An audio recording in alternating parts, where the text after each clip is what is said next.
My name is Emily, and I'm a 30-year-old woman who once believed in fairy tale endings.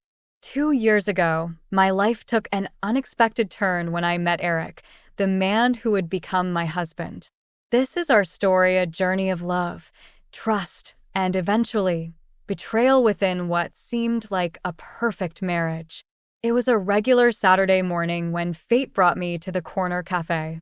I was absorbed in a David Warner novel when Eric walked in. He immediately stood out with his confident presence and warm smile. "Is that Warner's latest?" he asked, glancing at my book. His voice was friendly and curious. "Yeah, I just started it.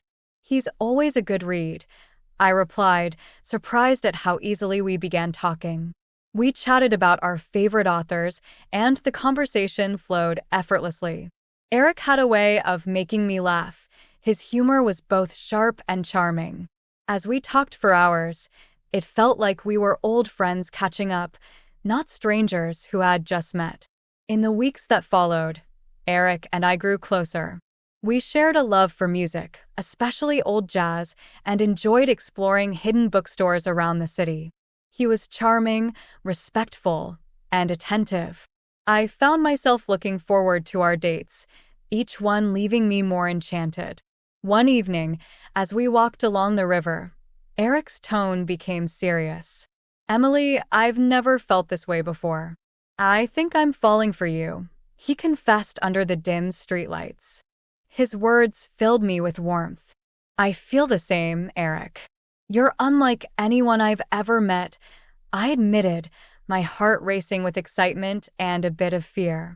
3 months passed, and our relationship grew even stronger. One night, during a cozy dinner at my apartment, Eric proposed. It was a simple yet deeply sincere moment, and I said yes without hesitation. I loved him and believed in our future together. But the joy of our engagement was soon mixed with worry when it was time to meet Eric's parents. His mother, Julie, was stern, with eyes that seemed to judge my every move. His father was friendlier, but he was serious, especially when it came to marriage.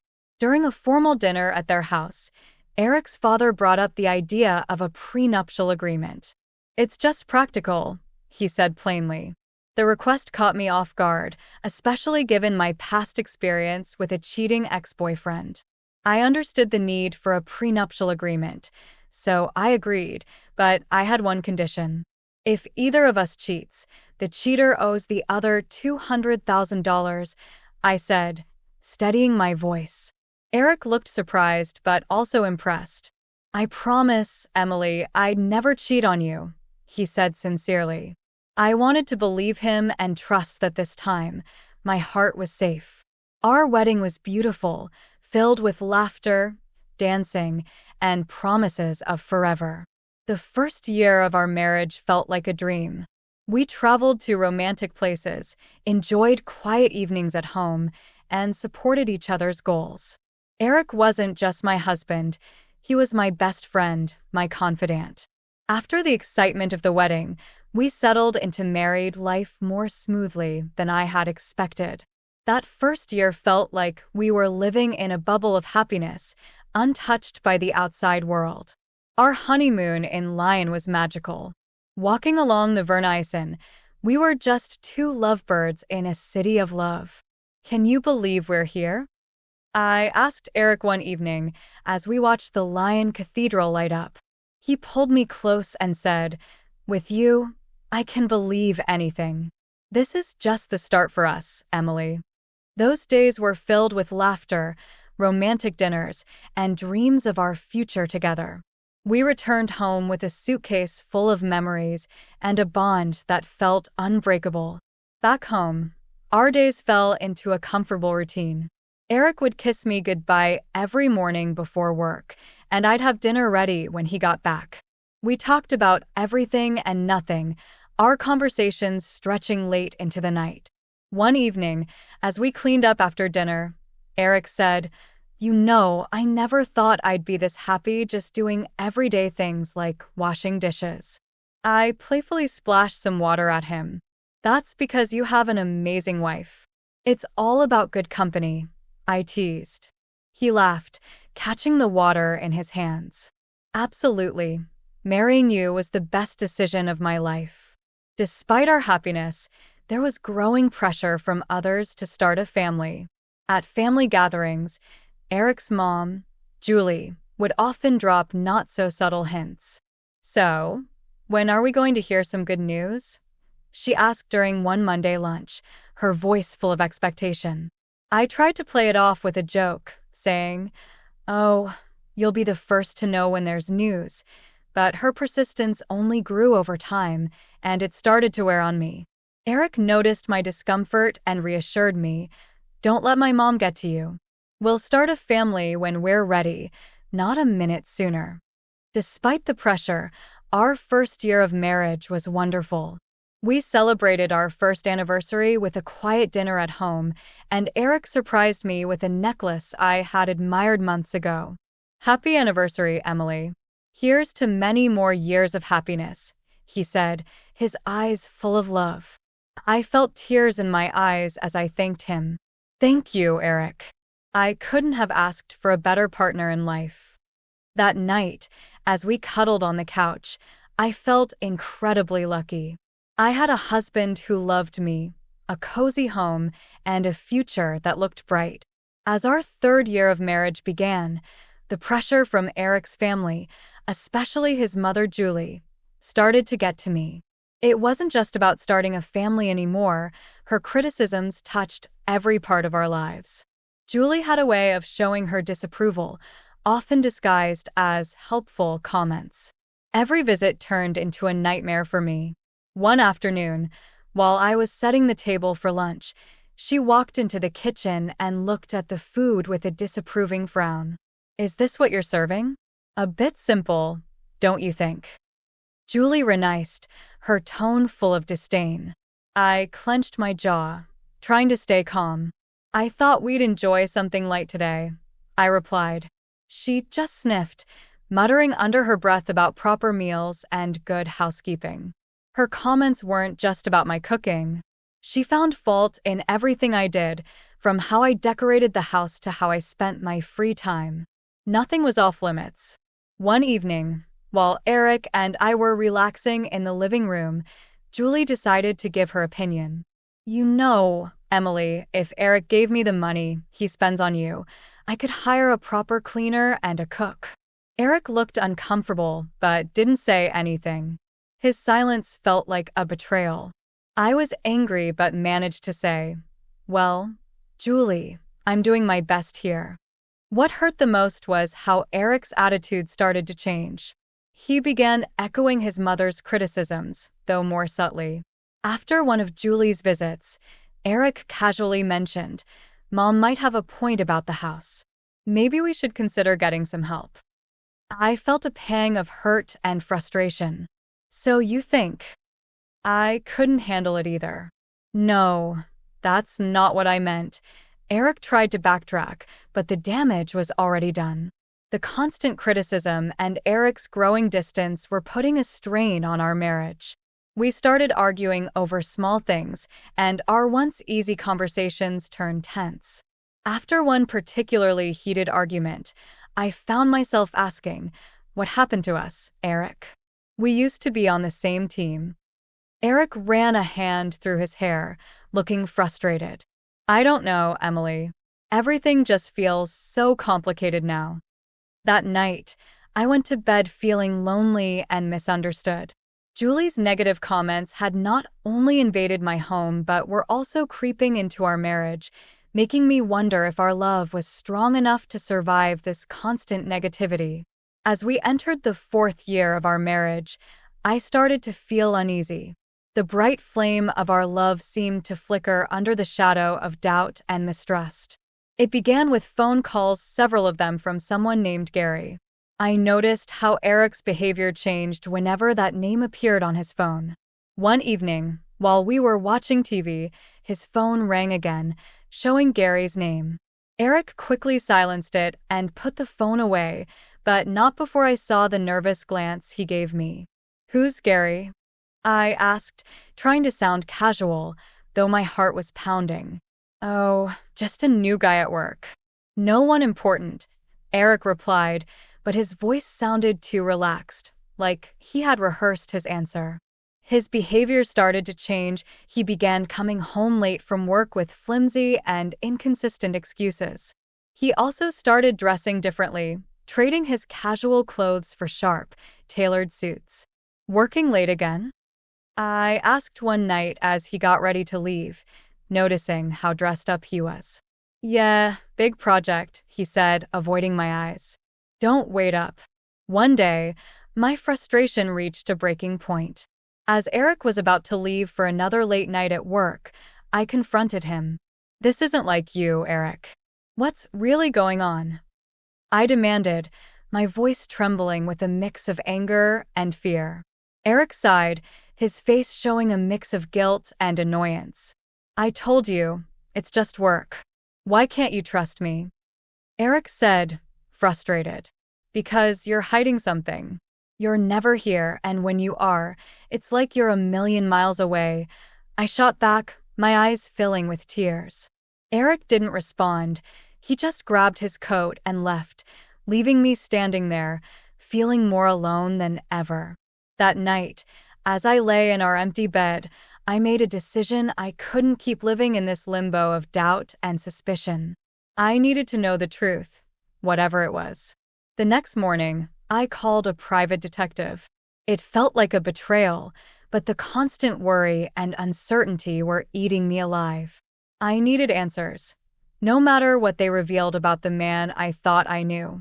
The days after contacting the detective were filled with anxiety and anticipation.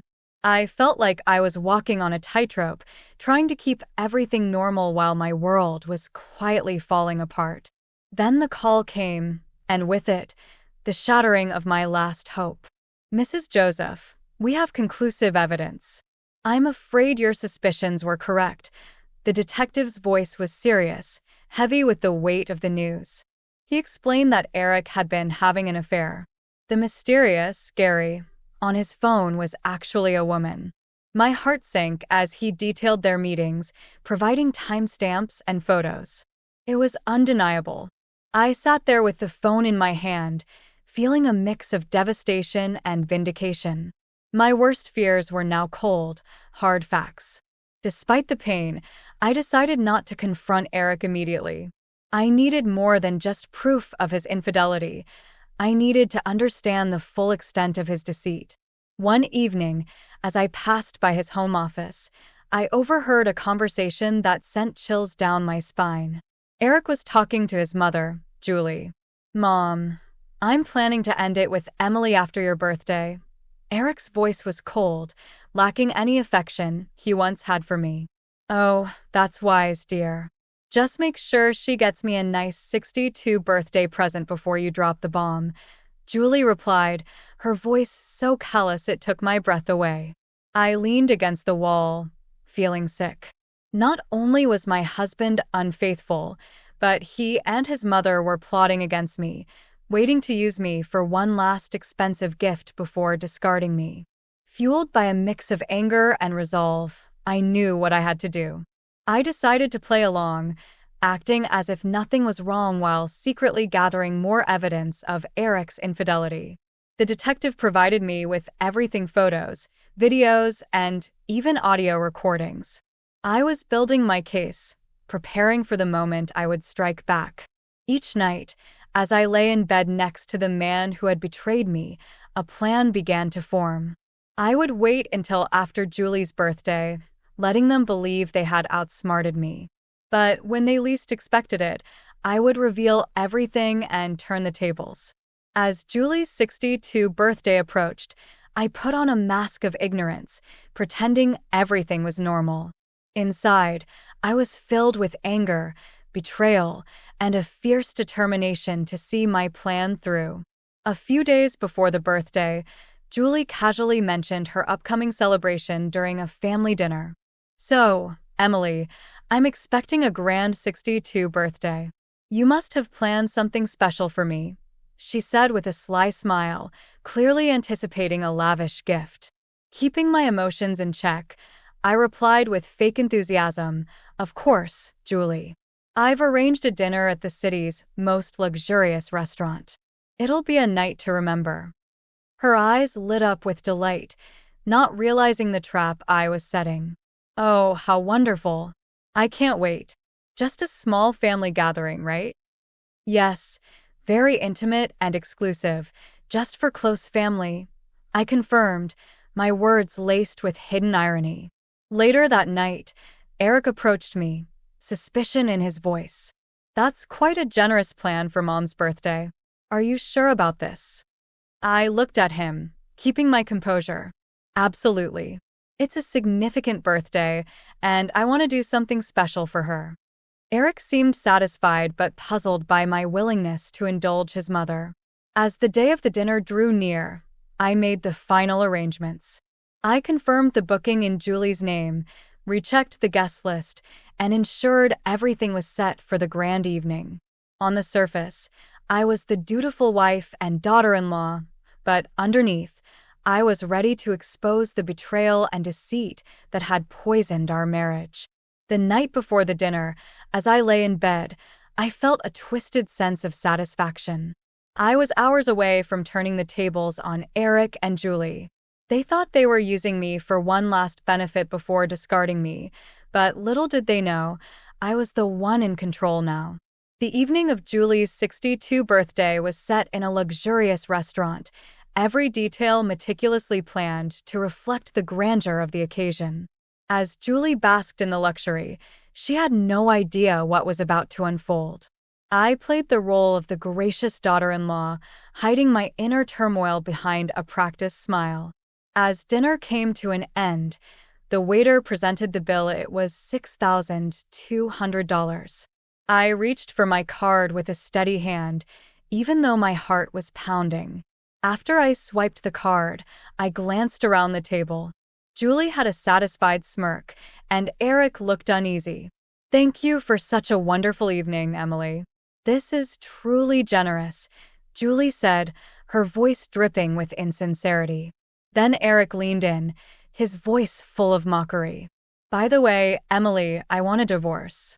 The words hit me hard, but I refused to show my pain. Julie quickly added, well then, I guess you should leave. This is a family gathering, after all. Without a word, I stood up and left the restaurant, keeping my dignity intact despite the storm inside me. As I walked away, I pulled out my phone and canceled the payment. Then, with a few taps, I blocked the shared account, ensuring Eric couldn't cover the cost either. Back at home, I packed my belongings quickly, feeling the finality of my actions. I was leaving this chapter of my life behind, stepping into an uncertain but hopeful future. Soon, my phone started ringing nonstop. I answered, and Julie's voice, shrill with rage and panic, filled my ears. The payment didn't go through. The restaurant staff called the police. What have you done? Her words were full of anger and disbelief, but I stayed silent, letting her rant. This was their doing, their betrayal and manipulation coming back to haunt them. After hanging up, I looked around the empty house. It was once filled with dreams and love, but now it was just a hollow shell. I took a deep breath, stepped out the door, and didn't look back.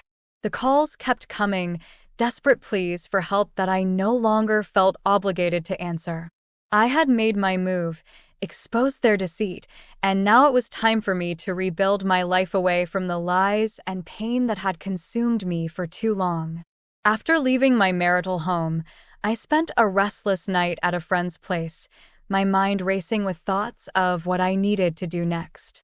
The morning sun brought clarity and determination. It was time for the final confrontation. I arrived at the house to find Eric and Julie waiting, their faces a mix of anger and confusion. I was ready, holding the divorce papers and the evidence of Eric's infidelity. I prepared myself for what was coming. Julie was the first to break the silence, her voice full of scorn. So, you've come crawling back after embarrassing us like that? I met her gaze, not backing down.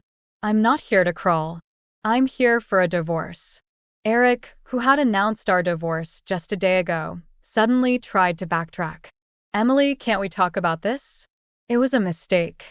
I cut him off, holding up the evidence. Save it, Eric. Your mistake wasn't just a one-time thing. It was ongoing and well documented. Julie scoffed, trying to take control. You think you can just walk away and leave us with nothing? You're nothing without us. I placed the divorce papers on the table. Actually, you're the ones who'll be leaving with nothing. According to our prenup, Eric owes me $200,000 for his infidelity. Eric's face went pale, and Julie's eyes widened in shock. As they scrambled to respond, I felt a weight lifting off my shoulders. This was at the end of the lies, the deceit, and the pain. You can try to fight this, but the evidence is clear. I suggest you pay up and move on, I said, my voice steady. Eric looked defeated, and Julie was speechless, her usual bravado gone. Without saying another word, I turned and walked out of the house, closing the door behind me with a finality that felt like freedom. The calls and pleas that followed fell on deaf ears. I had closed that chapter of my life for good. In the end, they paid. Eric had to borrow money from his parents, but I didn't care where it came from. It was a small price for the betrayal, but more importantly, it was closure. As I sat in the lawyer's office signing the last of the papers, I felt a sense of peace. The journey had been painful, full of betrayal and heartache, but I had come out stronger, more resilient. I walked out into the sunlight, a free woman, ready to start anew. The future was uncertain, but it was mine to shape. After all the darkness, I finally felt like I was stepping into the light.